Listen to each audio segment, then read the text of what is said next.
desde el otro día estaba aquí. Buenos días, Presidenta Claudia. Buenos días a todos. Quería empezar con esta oportunidad de preguntar sobre… Me voy a sentar por lo de las cámaras, con su permiso. Por el tema que usted ha estado debatiendo estos días y que crea muchas preguntas, es el tema del famoso piloto y la extracción del Mayo Zambada.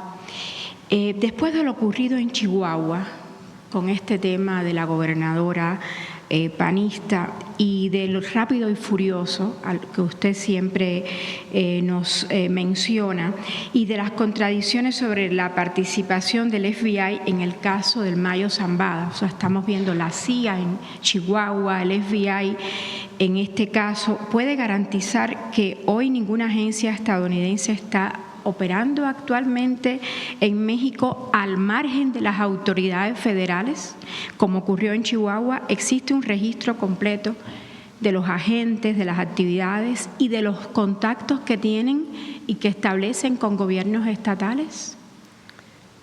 Lo que tenemos es el registro de aquellas personas que se dedican a labores de las distintas agencias de Estados Unidos en México, que pone a consideración la embajada, de un comité del Gabinete de Seguridad que determina si es factible darles el permiso para que trabajen en México y que se les pone como condición trabajar en el marco de la Constitución y la Ley de Seguridad Nacional.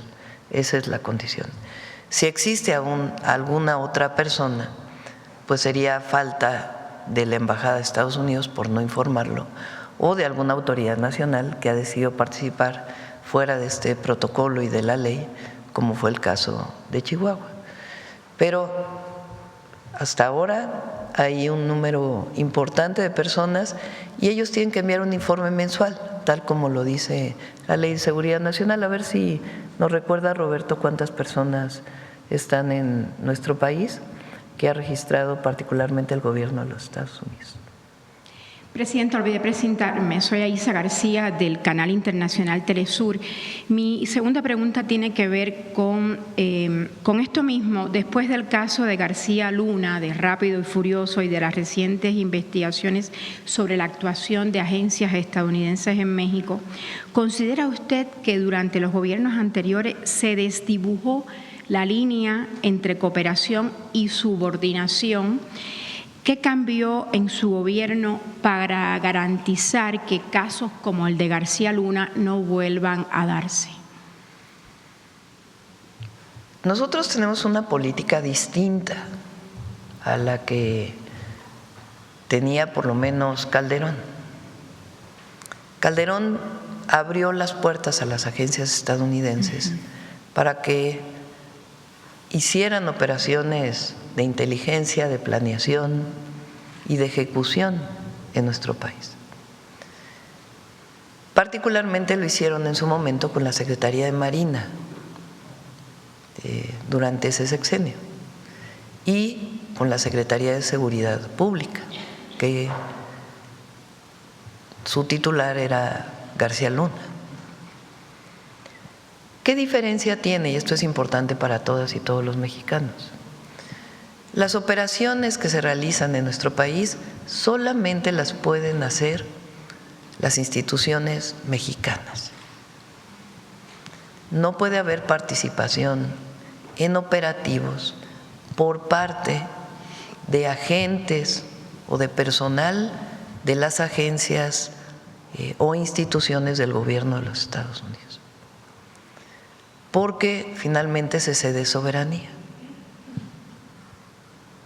Cuando, como ahora, se colabora, nos coordinamos, damos mejores resultados. Nada más hay que comparar el número de homicidios. En la época de Calderón, además de esta apertura que se dio, incluido el Rápido y Furioso, que es esta operación en donde entraron armas de los Estados Unidos con un chip geolocalizador, con la idea de que al entregarla a los grupos delictivos iban a saber dónde estaban los grupos delictivos. Solo que los grupos delictivos le quitaron el chip y tuvieron más de 2,000 armas de alto calibre totalmente gratuitas, dejadas directamente en sus manos. Una operación muy irresponsable que terminó con la vida de mexicanos y de estadounidenses a manos de la delincuencia organizada. Bueno, este esquema de apertura que se dio en el periodo de Felipe Calderón fue combinada con operaciones al margen de la ley. ¿Por qué operaciones al margen de la ley? Porque tenían la instrucción de poder disparar a un presunto delincuente sin un juicio previo y sin que hubieran sido atacados, que no fuera en defensa propia. Cuando hay un enfrentamiento y hay disparos a un miembro de cualquier institución de seguridad, la propia ley de uso de la fuerza permite que repelen esta agresión para la defensa de sus vidas. Pero este no era el caso, se declaró la guerra contra el narco. La guerra contra el narco en realidad fue un régimen de excepción, porque ni siquiera las fuerzas federales, la defensa y la marina, tenían autorización legal para poder estar participando en operaciones de seguridad pública. La ley hasta entonces permitía que participaran en operaciones de seguridad nacional y seguridad interior, pero es distinto a la seguridad pública.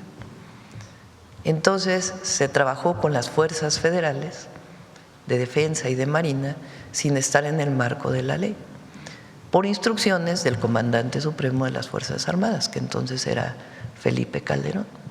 En ese régimen de excepción que le llamaron guerra contra el narco, y le llaman guerra precisamente porque es un régimen de excepción, porque solamente cuando hay guerra es cuando no tienen que ser juzgados en el marco de la ley, sino que hay un conflicto en un régimen de excepción. Entonces, hubo casos, por ejemplo, de un narcotraficante en Morelos que fue ajusticiado y quien reconoce esa operación es la DEA, como si la DEA hubiera hecho esa operación. Así fue en aquel entonces.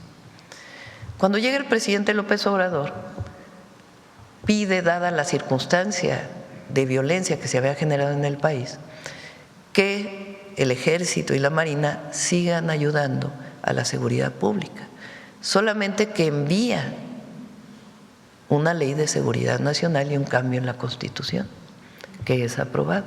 Entonces ya hay un marco legal para poder operar con las fuerzas federales y cambia por completo la dinámica, porque con Peña Nieto más o menos siguió el mismo esquema.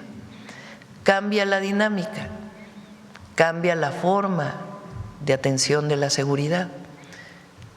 ¿Cuál es la esencia? Estado de Derecho. Se debe detener a los delincuentes, pero tienen que llevar un juicio, a menos que haya un enfrentamiento en donde esté en riesgo su vida. Es una visión completamente distinta. Este cambio de visión es lo que permite que comiencen a disminuir los homicidios en el país, porque la guerra lo que provocó es aumento en los homicidios. Supuestamente era para disminuir la violencia y lo que provocó fue más violencia.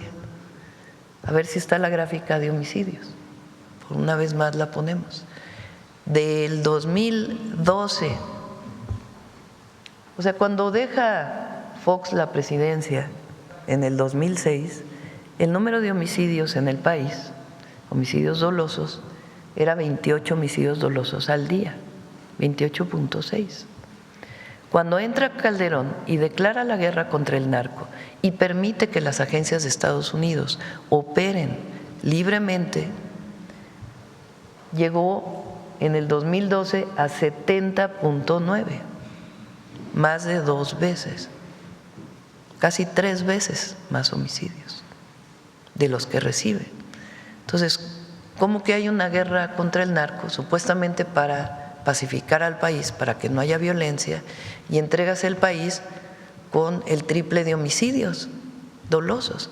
Pues quiere decir que la estrategia no funcionó porque provocó más violencia en México.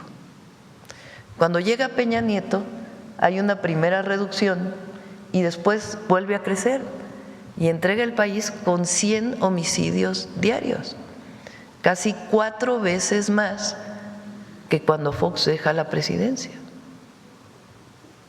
Entonces, ¿ayudó la guerra contra el narco en términos de disminuir la violencia en México? No. ¿Ayudó a la operación libre de las agencias de Estados Unidos, violando la soberanía en México para generar pacificación, para generar paz? No.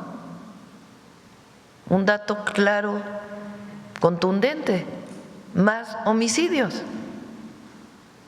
Cuando cambia la política, entonces dejan de crecer los homicidios y se estabiliza. En el periodo del presidente López Obrador se estabiliza y empieza a bajar un poco. Cuando entramos nosotros, decidimos ampliar las acciones de atención a las causas, de atención a los jóvenes, con educación, con más becas, con este trabajo que hacemos territorial en distintos lugares donde hay más violencia, de tocar casa por casa, de resolver problemas a las familias, de integrarlos a ferias, de servicios que permitan resolverles empleo o algunas otras condiciones. Y también decidimos ampliar las capacidades de inteligencia e investigación del propio Estado mexicano. Ahí decidimos hacer, que ya venía desde el presidente López Obrador, pero con el presidente Trump en su segundo periodo, dado la actitud del presidente Trump, que llegó a decir que podía utilizar fuerzas federales de Estados Unidos en nuestro territorio, pues nosotros hablamos con ellos y les dijimos: no hace falta, no es necesario. No es necesario porque si colaboramos y nos coordinamos y ustedes nos dan información, si es que tienen información de delincuentes mexicanos vinculados con la delincuencia organizada, nosotros operamos, además de la propia inteligencia e investigación que hacemos nosotros. En 2 años, vamos a cumplir en octubre 2 años, pues se han detenido más de 50,000 personas y de ellos delincuentes de alto o que coordinan grupos delincuenciales en nuestro país. Y eso ha permitido que los homicidios bajen a 50.4. Lo que vamos a informar el martes es que todavía bajaron más los homicidios. Es una política distinta de colaboración sin subordinación y de cumplir con la ley, de que un delincuente se detiene y se lleva al Poder Judicial, a la Fiscalía y de ahí al Poder Judicial. O se saca una orden de aprehensión y una vez que está la orden de aprehensión se detiene al presunto delincuente y tiene que ser juzgado. Es una política distinta. Fíjense lo que ocurre en Sinaloa con esta detención de El Mayo.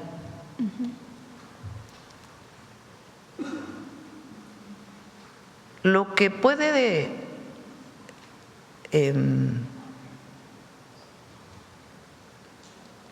pensarse por las evidencias que hay es que se provoca un conflicto al interior de un cártel, el cártel de Sinaloa. ¿Cómo se provoca ese conflicto? Por la traición de un miembro de ese grupo a otro miembro de ese grupo, a través de lo que presumimos fue una injerencia en nuestro país sin información al gobierno mexicano. Repito nuevamente porque se dicen muchas mentiras de lo que decimos aquí en la mañanera. Es muy distinto cuando hay información y es el Estado mexicano quien detiene a los delincuentes. Muy distinto, baja la violencia. Muy distinto a detener a uno frente a otro y provocar una división interna o tener acuerdos con una parte de un grupo frente a otro grupo, que fue lo que hizo Calderón. Calderón protegió al cártel de Sinaloa frente a otros grupos y se provocó más violencia. Aquí presuntamente, digamos por las evidencias circunstanciales que hay, en todo caso pues tiene que revisarse con más detalle. Pero al llevar a un delincuente secuestrado por otro delincuente a Estados Unidos, con la presunta participación de Estados Unidos, se provoca una división interna.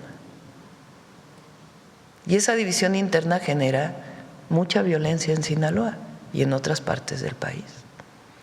¿Qué debería de haberse hecho? La información de dónde estaban para que hubiera sido el Estado mexicano quien detuviera a esos delincuentes. El resultado hubiera sido distinto. Por eso la insistencia nuestra de que hay una contradicción en las versiones, al menos una contradicción en las versiones. Una versión que dice que de casualidad llegaron estos dos delincuentes a la frontera con Estados Unidos.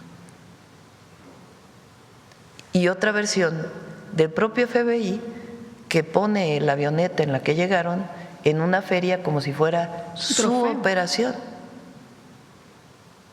Entonces, al decir fue mi operación, pues quiere decir que participaron, no que llegaron de casualidad. Entonces, al menos hay una contradicción. Ya la Fiscalía determina si eso lleva a algún asunto de denuncia penal o no. Nosotros no nos metemos en eso. Pero sí hacemos este relato porque desde nuestro punto de vista la injerencia y el aliarse con un grupo frente a otro nunca da resultados, nunca. Al contrario, genera más violencia. Ya se probó en el periodo de Calderón, por lo menos, y en este caso en Sinaloa se prueba. Entonces toman acuerdos con un grupo delincuencial por parte del Departamento de Justicia de Estados Unidos frente a otro grupo, generando una traición interna. Y eso generó violencia. Ahora, que debe estar detenido el Mayo, que debe estar detenido el Chapo, que debe estar detenidos sus hijos, que deben estar detenidos todos los que están vinculados. Digo sus hijos porque están vinculados, ¿no? Pues claro que debe ser, si hay pruebas suficientes para la detención. Nadie está defendiendo a ningún narcotraficante, jamás lo haríamos, porque nosotros no hacemos acuerdos como los que hizo Calderón en su momento. Tan no hacemos acuerdos que ahí está el resultado.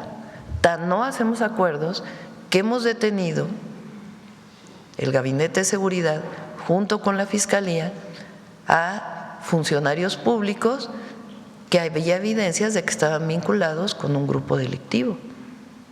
Y si hay pruebas se sigue haciendo. Pero sí es importante, por la pregunta que haces, poner todo en blanco y negro, hechos. Si eso implica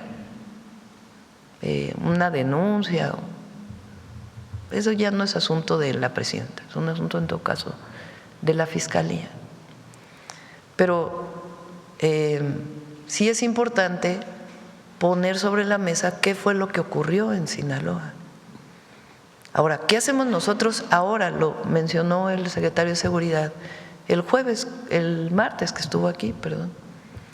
Nosotros trabajamos, el Gabinete de Seguridad, en coordinación con la Secretaría de Seguridad de Sinaloa, pero trabaja el Gabinete de Seguridad en la detención de todos aquellos que hay información y evidencia de que están vinculados con un grupo delictivo, cualquier grupo delictivo del que sea, cualquier cártel, cualquier miembro de la delincuencia organizada. No hacemos pactos con unos frente a otros, porque eso lo que genera es violencia, más violencia.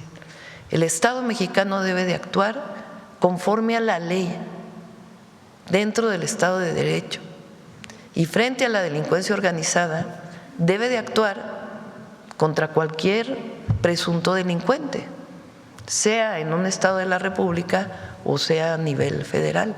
Y así lo estamos haciendo y así lo vamos a seguir haciendo hasta el 2030, si el pueblo de México nos permite quedarnos hasta el 2030. Entonces, eso es lo que vale la pena mostrar. Y ya es trabajo de ustedes también, les invitamos a que hagan ese trabajo. ¿Qué ocurre desde las primeras detenciones? Desde la detención, como lo mencionó aquí en su momento la secretaria de Gobernación, de Ovidio N.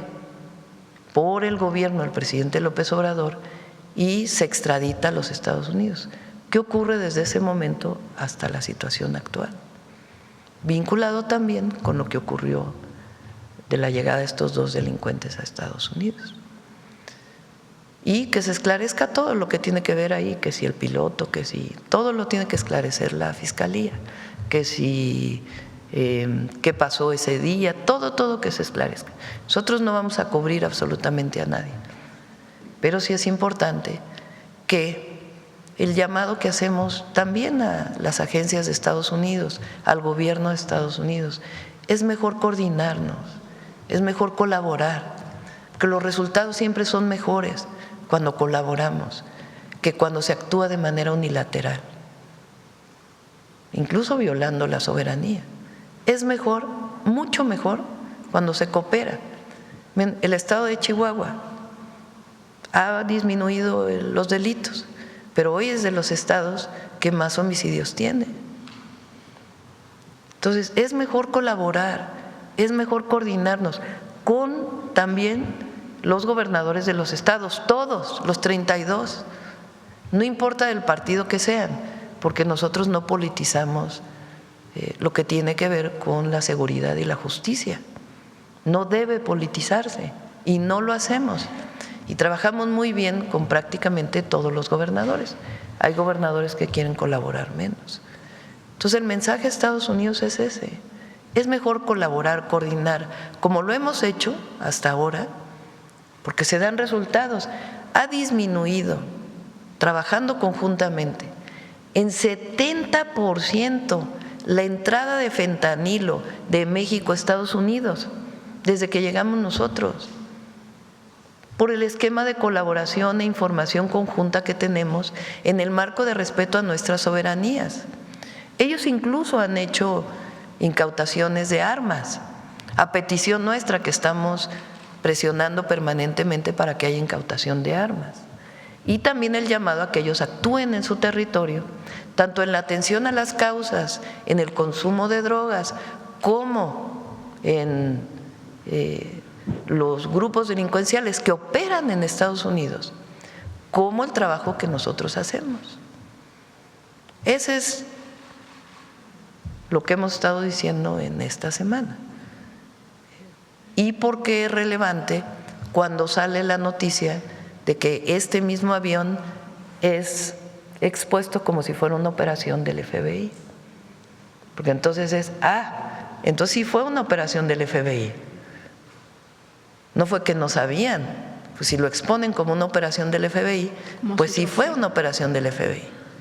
¿Cómo que no sabían? Y si fue una operación del FBI en territorio mexicano, pues quiere decir que hubo injerencia sin informarle al gobierno mexicano. Y la oposición dice, es que no le tienen confianza al gobierno mexicano. Es falso. Tan es así que el presidente López Obrador, en su periodo, detuvieron a muchísimos delincuentes y varios fueron extraditados a Estados Unidos y se colaboraba. Y con nosotros hay la confianza suficiente para estar trabajando y colaborando conjuntamente, y se dan resultados muy claros en los datos. ¿Que nos falta más? Nadie dice que no, por supuesto. Y trabajamos todos los días. Vengo ahorita del Gabinete de Seguridad, todos los días, de lunes a viernes, y a veces sábado y domingo, aunque sea a distancia, estamos trabajando sobre los temas de seguridad. Me informan, me solicitan a veces autorizaciones, y trabajamos todos los días con los gobernadores que, por cierto, todos nos han reconocido la colaboración con el Gabinete de Seguridad.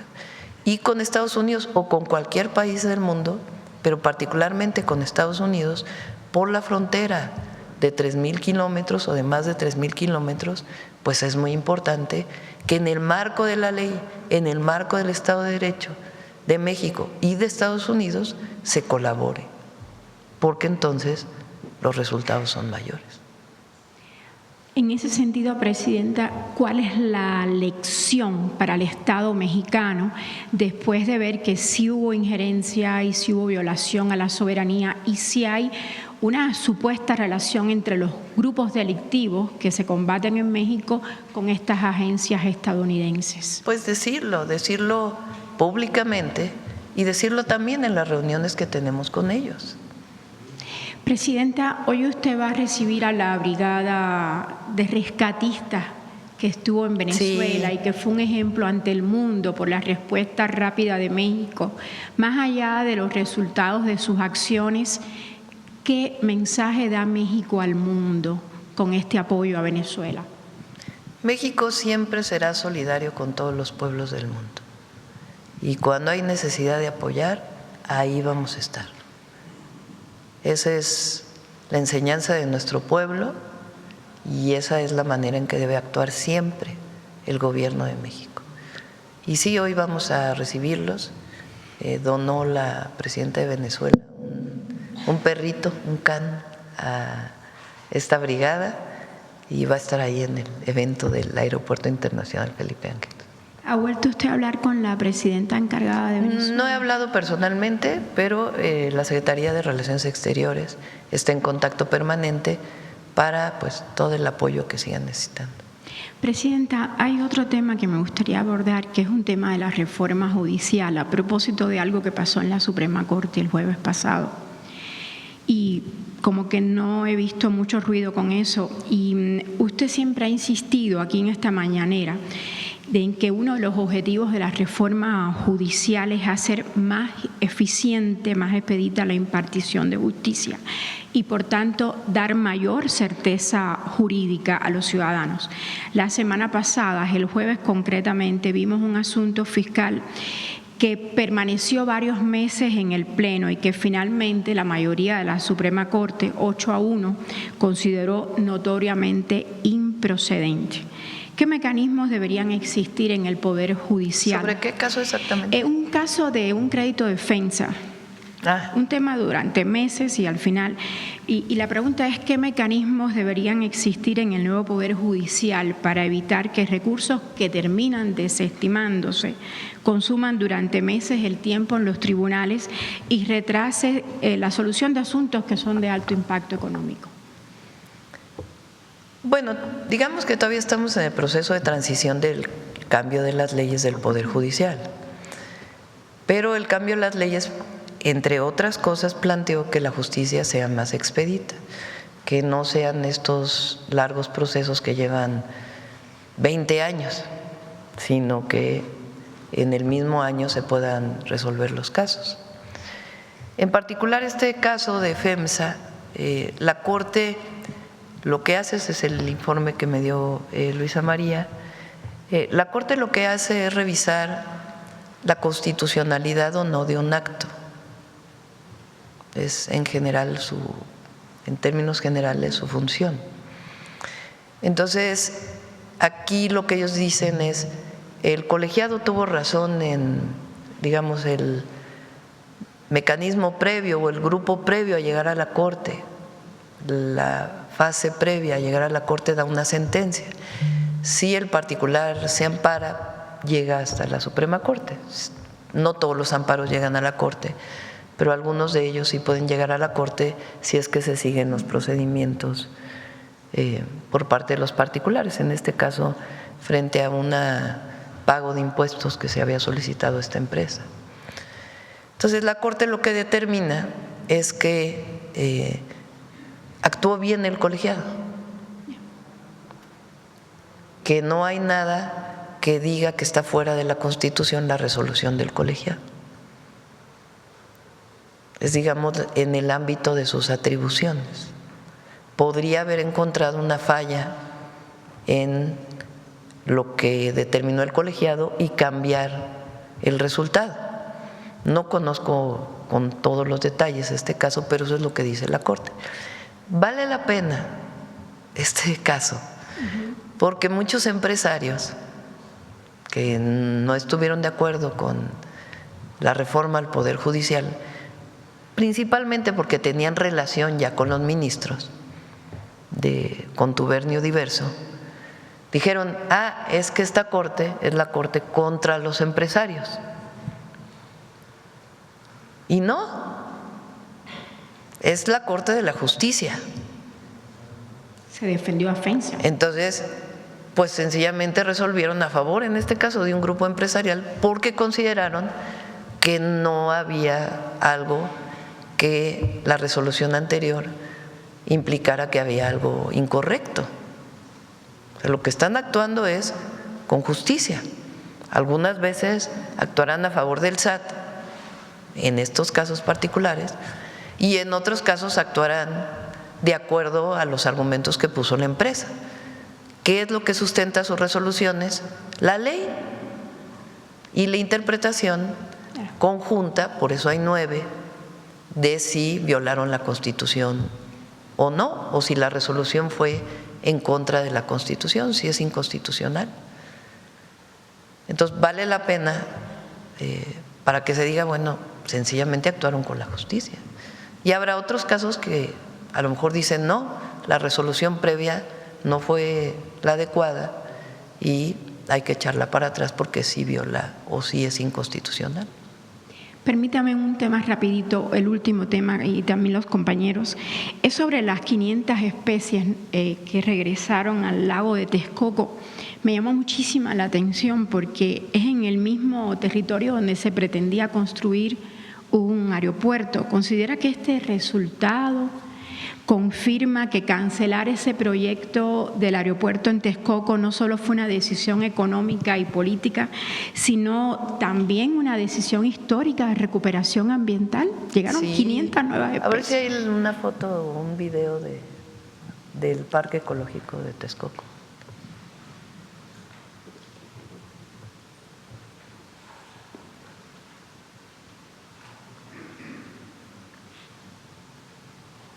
Cuando se recuperan cuerpos de agua, lagunas, lagos, por supuesto en buenas condiciones ambientales, no contaminados, llegan las aves migratorias. Es decir, componer un cuerpo de agua en buenas condiciones, y más en el caso de Texcoco, que es parte de una ruta de las aves, llegan las aves migratorias. Cuando se seca el cuerpo de agua, entonces se pone en riesgo a la especie, porque lo que buscan es justamente cuerpos de agua. Pero más bien la parte ambiental, bueno, eso parece, fíjate,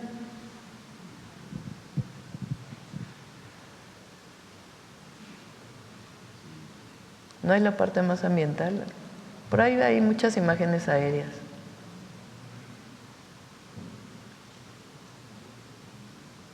Cuando uno sale de la ciudad en avión, dependiendo de la ruta que se establezca por parte de las autoridades aéreas, que lo determinan en términos de los vientos, etcétera, pero una de las rutas es justamente la salida o la entrada dependiendo por el lago de Texcoco.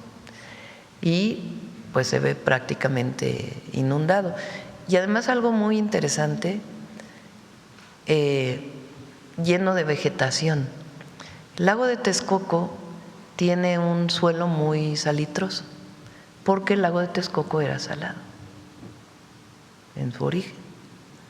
Entonces, el suelo es muy salitroso. Entonces, al ser tan salitroso, no crece cualquier especie ahí. Hay que reforestar de determinada manera.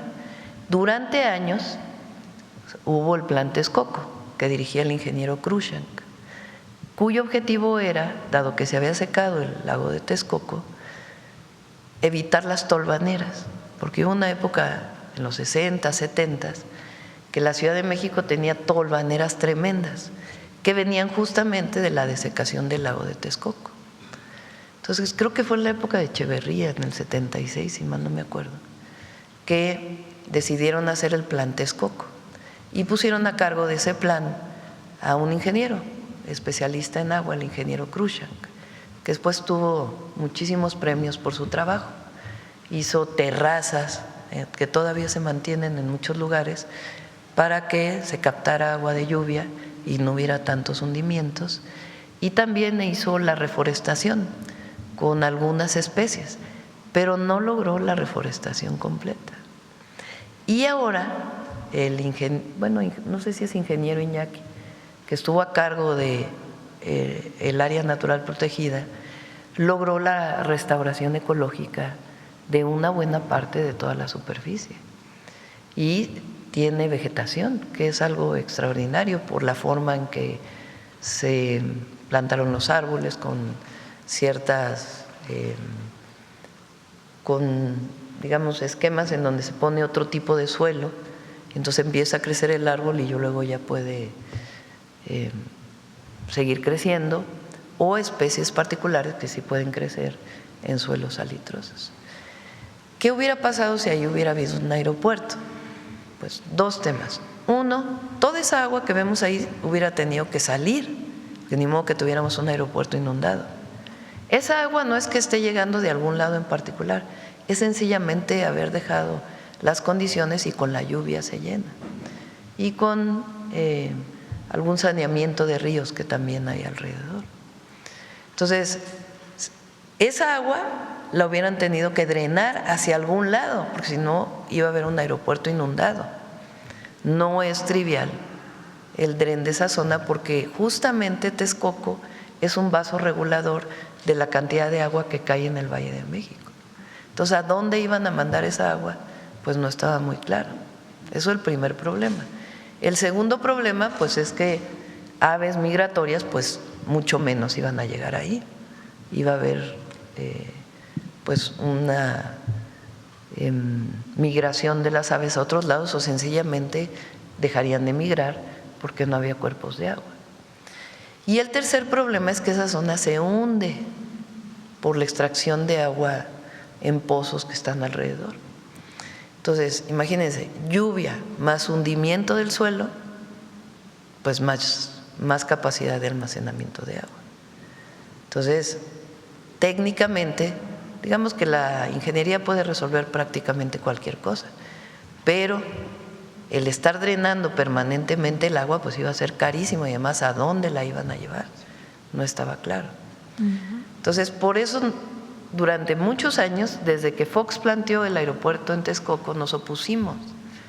En aquel entonces era yo secretaria del Medio Ambiente de la Ciudad de México, desde la primera vez que se propuso Texcoco como la ampliación del aeropuerto. Bueno, ni siquiera ampliación porque se iba a cerrar el aeropuerto de la ciudad. Entonces, porque ambientalmente pues no es el mejor lugar para hacer un aeropuerto. Y además, el aeropuerto de la ciudad pues iba a ser un desarrollo inmobiliario, que iba a tener mucha presión urbana, toda esa zona que de por sí tiene problemas también de hundimiento. Entonces, miren nada más. Qué belleza. Y lo que decide el presidente López Obrador es hacerlo área natural protegida.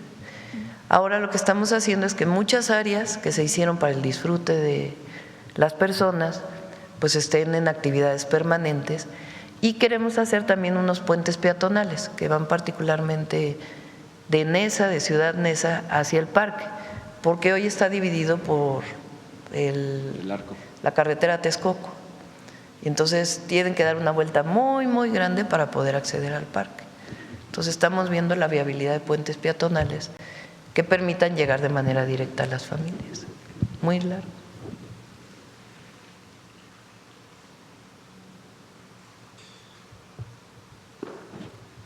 Enhorabuena y también por el Museo de Teotihuacán. Sí, ya vayan por ir. al museo. Textil fue un éxito también, Sí. acabo de estar ahí.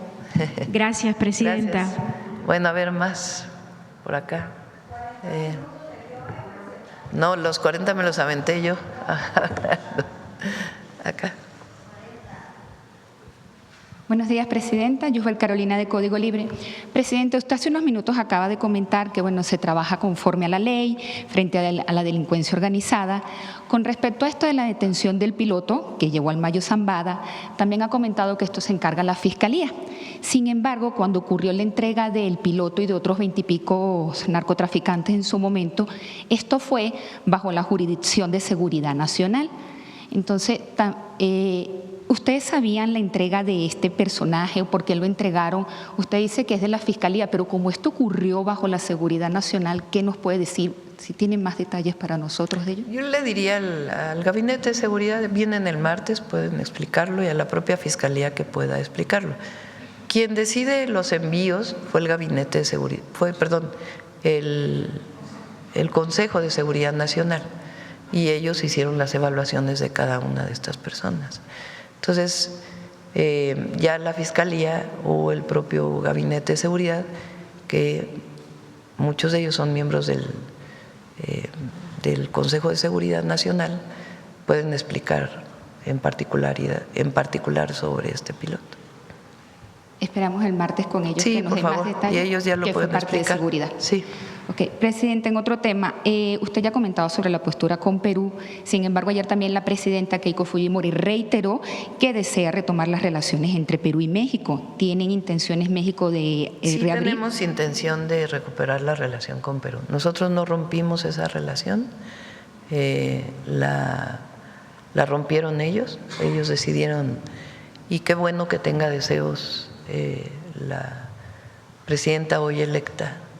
No sé si ya terminó todo el procedimiento, falta, el tribunal ya definió, la presidenta hoy electa, pues que tenga deseos de recuperar la relación con México. Dadas sus declaraciones, yo le pedí al canciller que pudiera establecer la comunicación pues con el nuevo equipo que va a gobernar para ver las particularidades de cómo recuperar esa relación.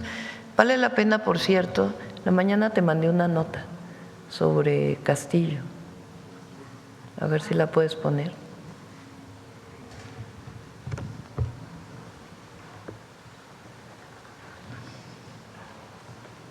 Que digamos fue lo que en su momento el gobierno de Perú o los gobiernos de Perú, porque han tenido por lo menos 2 presidentes desde Castillo,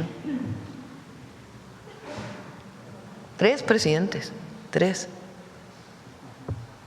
Los 3 presidentes, el segundo fue el que rompió relaciones con México. Un grupo de la ONU concluye que la detención del expresidente de Perú, Pedro Castillo, fue arbitraria y pide su liberación. Esa nota salió ayer. Presidenta, volviendo ahorita al tema que se me pasó preguntarle, como habla también de esto de la colaboración, injerencismo, por supuesto, ¿usted tendría llamada directamente con su homólogo para más detalle, pero de este caso? ¿Con el presidente Trump? Sí. Bueno, en este momento lo estamos planteando a través de la Fiscalía y del Departamento de Justicia, que son las contrapartes, para poder hablar de ello, y en todo caso lo podemos hablar con el presidente Trump en su momento. No lo he planteado directamente, pero lo podemos hacer. Ok. Presidente, en otro tema, ya también nos comentó de Venezuela, una vez más el agradecimiento por esto. ¿Se tiene planteado otra misión o espera una llamada que se pueda tener? Sí, estamos esperando porque ya, digamos, la primera etapa de rescate prácticamente ha concluido, aunque siguen buscando lamentablemente cuerpos. Pero esta primera etapa de emergencia ya concluyó, que era la primera misión del equipo que enviamos. Si la presidenta decide pedirnos más ayuda, más apoyo en otros temas, por supuesto. Van 2 barcos en camino, deben estar por llegar, no sé, en algunos días. Esos barcos llevan alimentos que fueron parte de donaciones que hizo la ciudadanía, la población, en distintos lugares, a distintos gobiernos estatales y a la propia Embajada de Venezuela en México, y también llevan plantas de emergencia. Se llevaron 7 plantas u 8 plantas de emergencia, se llevaron en aviones, Pero estas otras plantas son más grandes, no, el peso no permitía que se llevara en avión, ni el tamaño. Entonces van en barco otras, a ver si son 2 o 3. A ver, ahorita me comentas, pero van plantas de emergencia para poder dar electricidad y también alimentación. Muchas gracias. Van, a ver, compañero. Gracias, presidenta. Buenos días a todos, a todas. Armando Gama de Canal 11. Preguntarle y retomando un poco el tema que se presentó hoy en materia cultural, justo esta repatriación de piezas, de tesoros de nuestras culturas. ¿Qué tan difícil, qué tan complejo puede ser justamente entablar comunicación con gobiernos extranjeros para identificarlas al momento de pues llevarlas a la venta, ¿no? Y detenerlas justamente y repatriarlas? Y bueno, ya que se llegan al país, ¿dónde podríamos apreciarlas? ¿Dónde se pueden exhibir? Por favor. ¿Quién quieres contestar, hermano? Con su permiso. Sí, muchas gracias. Bueno, evidentemente primero se genera un diálogo diplomático y derivado de ello es que dependiendo de las leyes y la política que tenga cada uno de los países que contiene piezas históricas y arqueológicas de México, pues es que se lleva a cabo la recuperación de las mismas. A veces, por las políticas de hermandad que tiene México con varios países, la recuperación es muy ágil, la recuperación es muy fácil, y en otros países, pues a veces es un poco más complicado. Se hacen exhortos, desde luego, y con ello pues se sostiene el diálogo siempre con la intención de recuperar pues estas piezas. Y cuando llegan justamente al país, lo primero que hacemos en el Instituto Nacional de Antropología e Historia pues es entrar en un minucioso y escrupuloso análisis de las piezas para identificar efectivamente pues de dónde provienen, y eso en algún momento pues nos permite en alguna de las ventanas del instituto mostrar la riqueza cultural de México. Me refiero a las ventanas como la red de 163 museos que tenemos en todo el país, y también pues de los museos de sitio arqueológico y los museos nacionales. Gracias, presidenta. En otro tema, hay algunas piezas que se han regresado incluso a sus comunidades de origen. No sé, Marina, si te acuerdas de alguna de ellas. Sobre todo, sí, muy importante, gracias, presidenta. Desde luego que también tenemos una estrecha comunicación con las comunidades. Ahora mismo el cráneo que mostrábamos en la presentación, que es un cráneo mixteco, se acaba justamente de regresar a la comunidad de Tututepec, en Oaxaca. Tenemos un convenio con la comunidad para que se muestre también en el Museo de las Culturas de Oaxaca en Santo Domingo. Ahí va a estar durante algún tiempo, pero siempre con la intención de que regrese a los museos comunitarios, y eso también es parte de la política cultural del INAH y de la Secretaría de Cultura. Gracias, presidenta. Concluyó el Mundial para nuestro país. Preguntarle justamente si tiene ya algún balance. Bueno, el FanFest sigue aquí, ayer se llenó. Sigue todavía. Salí como, no sé a qué hora salimos ayer, y la fila estaba hasta acá, dándole la vuelta. Sí. Se llenó el Zócalo prácticamente, con el partido de Marruecos, Francia. Justo preguntarle si se tiene ya algún balance previo. Sí, estamos esperando a que se cierren los datos Es eso, ¿no? Turismo. Sí, justo, de la derrama económica, los visitantes y bueno, está la imagen que proyectó México al mundo. Hoy justamente hace unos momentos se dio a conocer por parte del INEGI que la recepción de turistas por parte de México creció en mayo más de 5% respecto al año pasado, al mismo periodo del año pasado. Esto incluso previo al Mundial, y justo este crecimiento pues, y el evento del Mundial habría impulsado aún más la llegada de turismo. Sí, estamos esperando que Josefina pueda cerrar la información de todo el país y particularmente las 3 sedes para que podamos dar a conocer el impacto en turismo y cultural y de recepción y el impacto que esto significa para México y para las y los mexicanos. Pero de antemano se prevé que fue positivo. Totalmente positivo, muy positivo en el número de turistas que llegaron, pero sobre todo lo que vivieron en México. Eso no, lo que aquí se vivió no se vive en ningún lugar del mundo. Hoy estaba leyendo que ya estaban pidiendo que, no sé en qué lugar, que el Mundial del 38 Sí. nuevamente, sí. No sé si somos el único país que ha tenido 3 mundiales, sí. Sí, el único. Imagínense, pues es por la afición, por las mexicanas y los mexicanos. Y Por supuesto los estadios, o sea, existe la infraestructura, porque hay mucha afición al fútbol, pero también la recepción y lo que significa venir a México. Y por rotación de la FIFA en el 38 tendría que ser. Bueno, ya veríamos. Lo que dije es que vi la nota que estaban solicitando que fuera aquí, y también lo que me preguntaron ayer, ¿no? El Mundial de Clubes. Sí. Bueno, retomando el tema de Pedro Castillo, presidenta, y este comité contra la detención arbitraria, justamente determinó que fue arbitraria esta detención del mandatario Pedro Castillo y ordena o exhorta a su inmediata liberación. ¿Coincidiría usted con esta posición de la ONU?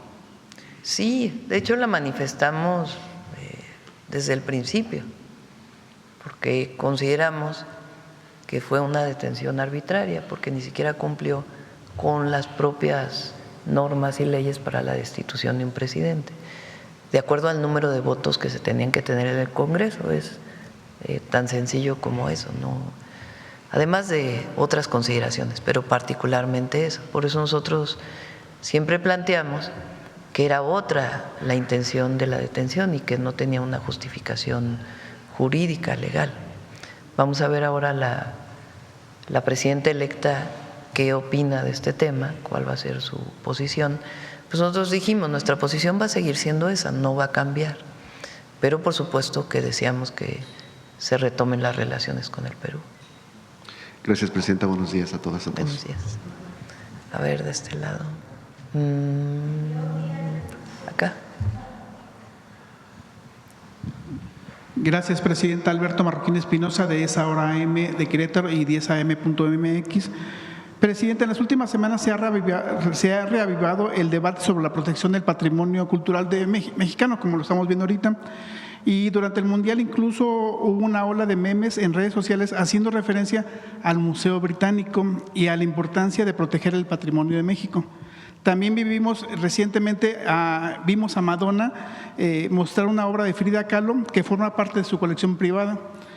Y hace unos meses se discutió ampliamente el caso importante de la colección privada de Frida Kahlo, que podría salir del país. Incluso ya lo está retomando, parece que la Suprema Corte de Justicia de la Nación, y lejos de que por un tema legal, pues la responsabilidad del gobierno mexicano de cómo proteger la salida de las obras mexicanas, ¿no? Ahorita se hablaba de cómo cuidar, cómo regresar las obras, pero también hacia afuera, cómo cuidar Ya se ha tocado varias veces ese tema aquí, no sé si quieren volverlo a retomar.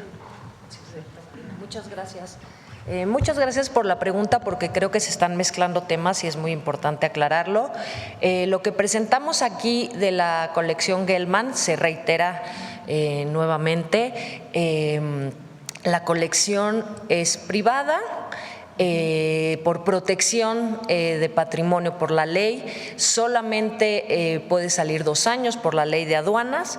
El acompañamiento del INVAL es siempre revisar la conservación y, por supuesto, el acompañamiento con los coleccionistas para que estén en óptimas condiciones.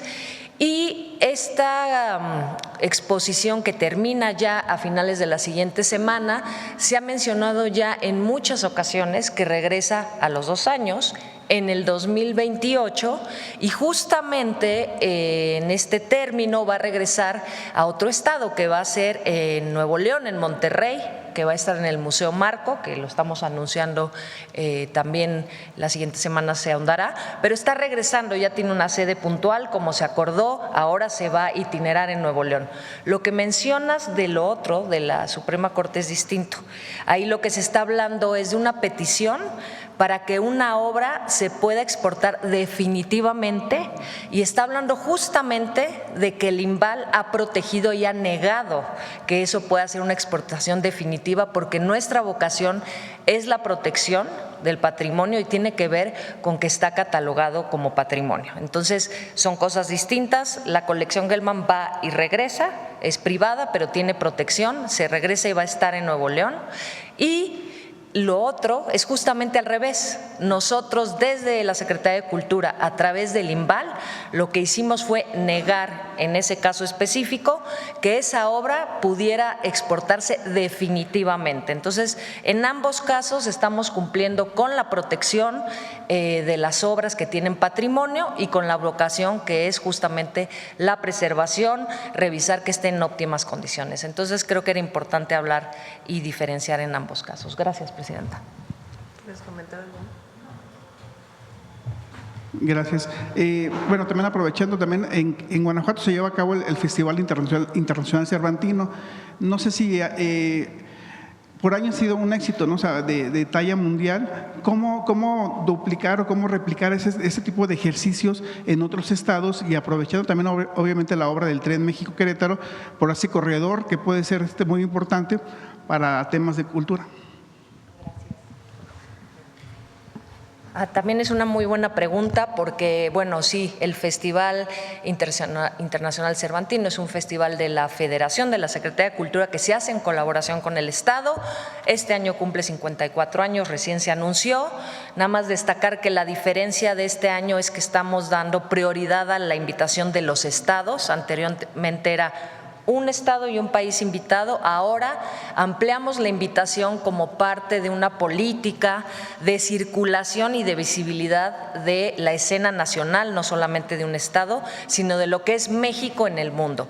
¿Qué estamos haciendo desde esta dirección? Justamente festivales como ese, como el Cervantino, no solamente a través del apoyo este año que se duplicó gracias al apoyo de la presidenta. Este año el apoyo de Profest, que es para festivales medianos, grandes, fiestas patronales de todo tipo, se incrementó, y estamos apoyando 170 festivales en todo el país, obviamente en coordinación con estados, con distintos sociedad civil, con muchos actores y agentes culturales, y es la vez que más se ha apoyado en ese sentido. Entonces, eso, además de que estamos ampliando los circuitos, este año el Cervantino va a ir a 2 estados más, y un perfil como el Festival Cervantino es algo que vamos a replicar con otros aliados, con otros estados, en lo que estamos trabajando para las siguientes ediciones. Entonces, sí es un festival muy importante, pero estamos trabajando a nivel nacional en apoyar festivales en los 32 estados.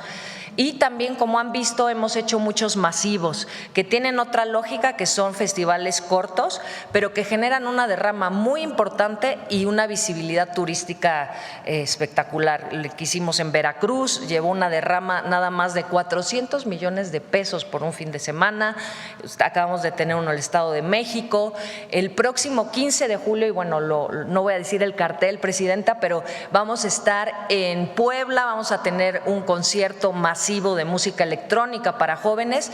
Son distintas lógicas, pero apoyamos desde el comunitario, el festival comunitario, mediano, grande, festivales internacionales, pero siempre con una vocación de dar visibilidad y trabajo, sobre todo, a los artistas mexicanos. Muchas gracias.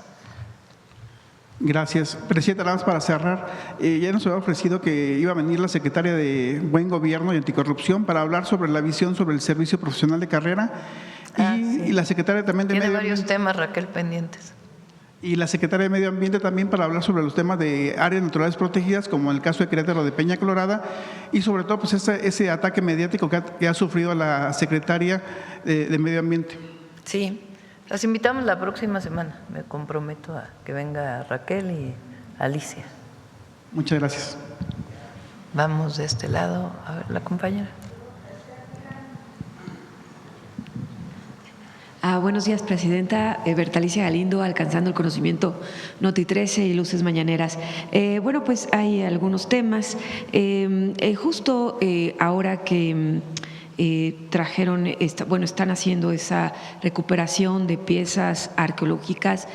También quisiera preguntarle, hace unos días usted se reunió con el presidente de Suiza, de la Confederación de Países Suizos, J. Parmelan, y Suiza el 2025 quedó como uno de los principales países en innovación. ¿En qué temas podría México colaborar con Suiza y la Confederación de Países? Bueno, hablamos de los temas comerciales, económicos, de inversiones y también de educación. Ellos tienen un sistema de educación dual muy interesante. Que se aprende en el mismo lugar donde se está trabajando. Aquí se abusó mucho de la educación dual durante un tiempo, porque prácticamente lo usaban como trabajadores, nada más, no había una instrucción, no era parte de su formación integral, sino sencillamente iban a trabajar a una fábrica, a un lugar, un año y ya. Y no se les pagaba nada, ¿no? Porque era parte de su educación. Y la idea es pues que sea parte de la formación, de la instrucción. Entonces tienen un sistema dual que es muy interesante.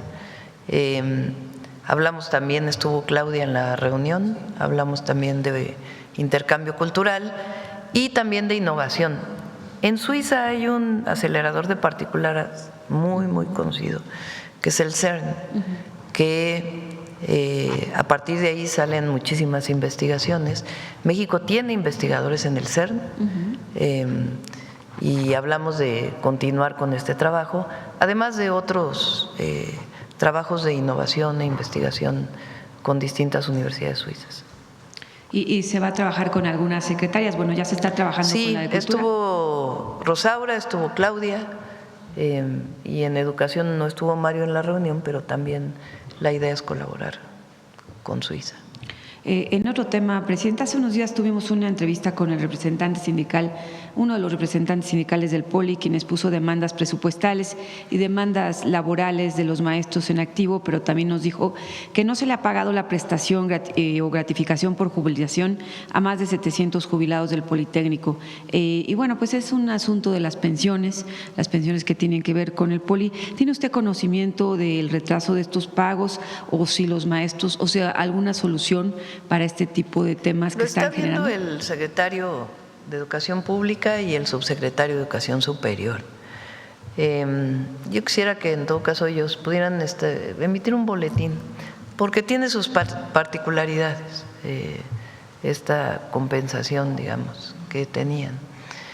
Se han arreglado varios temas, incluso del Canal 11, que todavía está tomado por estudiantes, ya son muy pocos estudiantes y aún así se está en diálogo con ellos, pero van muy avanzados y el POLI tiene suficientes recursos y si se requiere más tendrá más recursos. Aprovechando que está la Secretaría de Cultura, ¿cómo van los trabajos de remodelación de las escuelas? Que bueno, sí tienen avances, hemos visto. Sí, muy bonitos. Otra muy buena noticia. Esta es también una pregunta muy importante. El año pasado concluimos la primera etapa, como se anunció desde el inicio, la renovación de las escuelas, que incluyen también las del INA, porque la ENA ha tenido unos avances impresionantes. Era 2 años, es decir, nosotros vamos a concluir a finales de este año un compromiso que era renovar, remodelar, equipar todas las universidades. empezando porque se hicieron gratuitas muchas de las que tenían inscripción, como las del IMBAL y el Centro de Capacitación Cinematográfica, y ha tenido una inversión inicial de 1.500 millones, además de un adicional que nos autorizó la presidenta para este año, que son alrededor de 450 millones de pesos más. Justamente salió el fallo, ya están iniciando con la segunda etapa y a finales de año tendremos el 100% de las universidades. Considerar que hay 12 también en los estados de la República, no todo es en la Ciudad de México. ¿Y qué implica esta renovación? Bueno, por principio, equipamiento. Hay muchas escuelas que no tenían instrumentos, tecnología, la adecuación de todos los espacios de educación artística, los salones de danza, todo el cambio de duelas, nuevos instrumentos, impermeabilización, pintura, están quedando como nuevas. Y esta intervención no se había hecho de esta magnitud, con una inversión así, en por lo menos 40 años. Y vamos entregando poco a poco. ¿Qué hicimos? Para que no empezáramos solamente con una y las demás escuelas esperaran 1 o 2 años, hicimos un trabajo inicial de un 50-60% en todas para que los alumnos pudieran tener un primer avance, y ahorita estamos en esa última etapa de cierre, lo cual vamos a anunciar también muy próximamente. Nada más en la primera etapa, recordar que hicimos más de 1.500 salones de educación artística, cambio, como mencioné, cambio de duela, pero tiene que ver con las particularidades de cada disciplina, ¿no? Las de pintura, las de danza, las de música, la Escuela Esmeralda, que también es muy importante, y recordar que abrimos 2 nuevas escuelas, que tiene que ver con el incremento y el compromiso con ampliar la matrícula. Estas fueron el Centro de Capacitación Cinematográfica en Chapultepec, que acaba además de egresar nuevos alumnos en oficios y certificaciones, y va a incrementar su matrícula el Centro de Capacitación Cinematográfica alrededor del 250%. Este año va a titular y certificar alrededor de 4,000 alumnos en ese sentido. Y también el Arsenal, que es la escuela de oficios en el marco del trabajo con Bellas Artes, que cuando sacamos la convocatoria, en 2 días se había llenado el cupo de alrededor de 800 lugares en esa primera etapa trimestral, y esto es parte también de ampliar la matrícula y temas que más adelante también estaremos anunciando. Muy pronto los vamos a invitar y estaremos reflejando aquí los resultados puntuales de todo este trabajo. Nada más en ese tema, la Olin Yolisti no pertenece, pero nos dijeron que tenía también muchos problemas de remodelación, pero es de la Ciudad de México. La Olin Yolisti nos tocó en la Ciudad de México, corresponde a la ciudad, y estarán trabajando ahí con ellos. Muchas gracias. Sí, muchas gracias. Presidenta, en los temas de coyuntura nos dicen que Hilda Lozoya no hay un amparo que no le permite ir a la cárcel, entonces, no sé, la FGR dice que no tienen las pruebas suficientes. La FGR ha tenido varios asuntos en donde, va a hacer diferentes procedimientos, pero a la mera hora no resultan. ¿Qué podría usted decir al respecto? Pues tiene que informar la Fiscalía en este caso. Presidenta, en otro tema, nada más para terminar, hace unos días… Por cierto que el otro día mencioné a Ancira que todavía debía, y sí todavía debe, me lo confirmó la Fiscalía. Muy bien. También se está manejando que hay cambios en su gabinete. ¿Esto es posible? No, solamente la incorporación de Lauritzel Castillo a la Secretaría de las Mujeres, que debe ser ya pronto, que deja la presidencia del Senado y se incorpora como secretaria de las Mujeres. Y hace unos días el presidente de la Cámara de Diputados, Ricardo Monreal, dijo que uno de los temas más importantes que se iba a legislar en este próximo periodo era la inteligencia artificial. Ya próximamente usted nos va a informar, ¿verdad? Sí, el objetivo es hacer una discusión muy amplia de los 2 temas. El uso de las plataformas y si requiere una regulación. Por ejemplo, en muchas entidades de la República se prohibió ya que los niños lleven el celular en la primaria y en la secundaria. No, a lo mejor lo pueden llevar, pero no pueden estar utilizándolo en la escuela. Y son muchos estados de todos los partidos políticos, ni siquiera es de uno o de otro. Entonces, es un tema que es muy importante decidir si vamos sobre esa vía ya para toda la República. En la idea o bajo la confirmación científica, las evidencias científicas de que el uso excesivo de las pantallas genera muchos problemas en las niñas, los niños y los jóvenes, problemas incluso asociados a la adicción, a la pantalla, que pueden ser muy graves en su desarrollo, en su formación. Entonces, es un tema. El otro tema en las plataformas también es quién concentra la información en las plataformas, cómo se determinan los algoritmos, que es muy importante también que se discuta. Y la otra también es la inteligencia artificial, que ya prácticamente todos los países del mundo tienen regulaciones sobre la inteligencia artificial y nosotros no queremos quedarnos atrás, pero la idea es que se abra una discusión desde la Cámara o desde el Congreso de la Unión y también foros de discusión académicas y a la sociedad, a la gente, de qué tipo de normatividad debe tener México en ambos temas. Entonces, después del Mundial empieza todo el debate. Sí, así es. Muchas gracias. Gracias. Cerramos. Vamos con Suave Patria. ¿De qué, perdón? Le pedí también a la Fiscalía que pudiera emitir un comunicado y estuvo la fiscal en el gabinete. Le pregunté si ya le había enviado yo una solicitud de información. Ella dijo, no, todavía falta un último pago derivado del acuerdo reparatorio que se hizo en su momento y le pedí que si pudiera informarlo para que conociera pues toda la gente su situación. ¿Seguirán dando la pelea en ese caso? Sí, por supuesto. ¿Conseguir la reparación total de...? Sí, porque todavía hay recurso que debe. Lo que pasa es que él se fue a vivir a Estados Unidos. Gracias, Presidenta. Con su permiso, Presidenta. Tlen Mapaxina. Hermoso día, Presidenta. Tlen, secretaria, subsecretaria, amigas, amigos, Tlen. Les acabo de enseñar y acabamos de aprender a saludar en la lengua totonaca de Chumatlán del estado de Veracruz.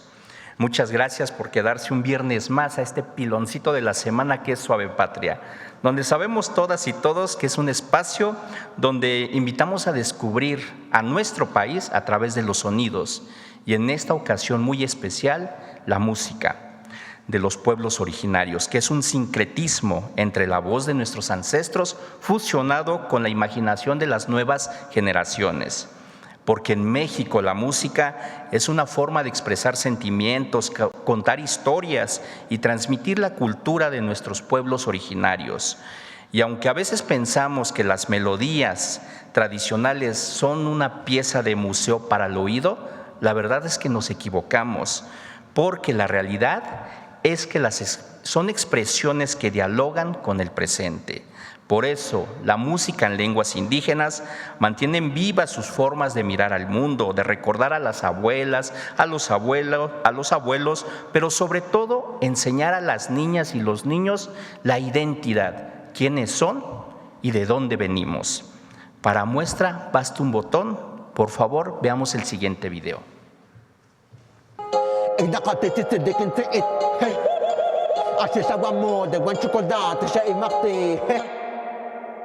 La lengua ancestral indígena se transforma y dialoga con el presente. Hoy, a través de la música, se convierte en una poderosa voz de resistencia y dignidad cultural. El rap tutunacú, en la Sierra Norte de Puebla, es una poderosa manifestación artística donde el compás contemporáneo del hip hop abraza la pureza de la lengua totonaca.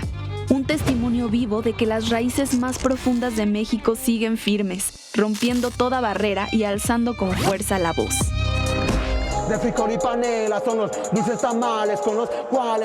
La idea de esto es que salga de las comunidades, de que se dé a conocer mundialmente y obviamente que se consiga ese respeto por todas las lenguas y lenguas originarias para que los jóvenes también se identifiquen con lo que nosotros hacemos. Pues mi música siento que sí ha recuperado un poquito lo que es la lengua originaria de mi comunidad, ya que los niños ven en mí un ejemplo de lo que ellos pudieran llegar a hacer en un futuro. Ya cuando ven en lo que yo he logrado, gracias a que lo sigo hablando o lo sigo practicando, es de que ellos ven algo positivo. A la vanguardia de esta revolución poética camina Juan Sant, pionero indiscutible con más de 15 años de trayectoria. Con sus rimas en español y lengua materna, entrelaza ritmos afrodescendientes contra la discriminación racial y la violencia social. Este uso de las lenguas nativas como algo positivo, que muchas veces se nos ha dicho que es una lengua en desuso, ¿no? Y eso es lo bonito, salvar una de tantas lenguas nativas que existen en México. Principalmente por las lenguas, para rescatar las lenguas que tratamos de enaltecer nosotros, obviamente, con nuestra música, para poder hacerle entender a la gente que no tienen por qué discriminar a la gente que lo habla, ¿no? Sino al contrario.